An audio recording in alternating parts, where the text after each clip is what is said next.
మీకు Bermuda triangle mystery గురించి తెలిసే ఉంటుంది, కానీ సేమ్ అలాంటి సముద్రమే జపాన్ లో ఇంకొకటి ఉంది. దీని గురించి మీకు తెలుసా? అదే ది డెవిల్ సీ. జపాన్ కి పక్కన ఉన్న పసిఫిక్ ఓషన్ లో ఉన్న ఈ సముద్రాన్ని మా నో ఉమి అని పిలుస్తారు, అంటే ది డెవిల్ ఆఫ్ సీ అని అర్థం. 1952 నుంచి 1954 మధ్యలో 5 జపాన్ షిప్స్ ఈ సముద్రంలో కనబడకుండా పోయాయి. కనీసం SOS కాల్ కూడా రిజిస్టర్ అవ్వలేదు. అంతేకాదు, ఈ షిప్స్ ని వెతకడానికి వెళ్లిన రెస్క్యూ షిప్స్ కూడా తిరిగి రాలేదు. దాదాపు 700 మందికి పైగా వారి ప్రాణాలను ఇక్కడ కోల్పోయారు. ఇంకొక షాకింగ్ ఫ్యాక్ట్ ఏంటంటే, ఈ డెవిల్ సీ భూమి పైన బర్ముడా ట్రయాంగిల్ కి ఎగ్జాక్ట్ ఆపోజిట్ డైరెక్షన్ లో ఉంటుంది. అంతేకాకుండా బర్ముడా ట్రయాంగిల్ లో లాగా ఇక్కడ కూడా కంపాస్ వర్క్ చేయదు. సడన్ గా సిగ్నల్స్ కట్ అవుతాయి. అన్ఎక్స్పెక్టెడ్ గా వెదర్ కండిషన్స్ చేంజ్ అయ్యి స్టార్మ్స్ వస్తాయి.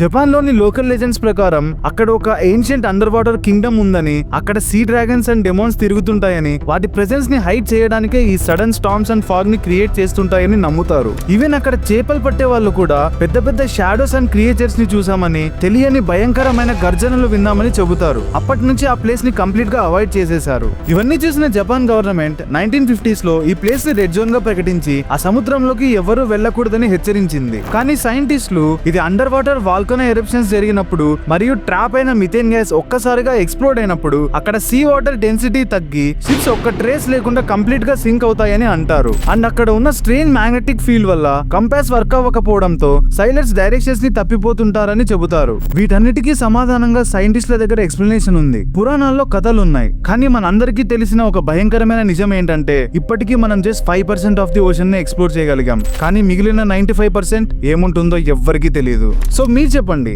ఇది వాల్కనోస్ అండ్ గ్యాస్ వల్ల జరిగిన ఒక ప్రమాదమా, లేదా మనకు తెలియని ఒక ప్రపంచం చేసిన విధ్వంసమా? కమెంట్స్ లో తెలపండి. మరెన్నో ఇలాంటి ఇంట్రెస్టింగ్ వీడియోస్ కోసం ప్రాజెక్ట్ X ని సబ్స్క్రైబ్ చేసుకోండి.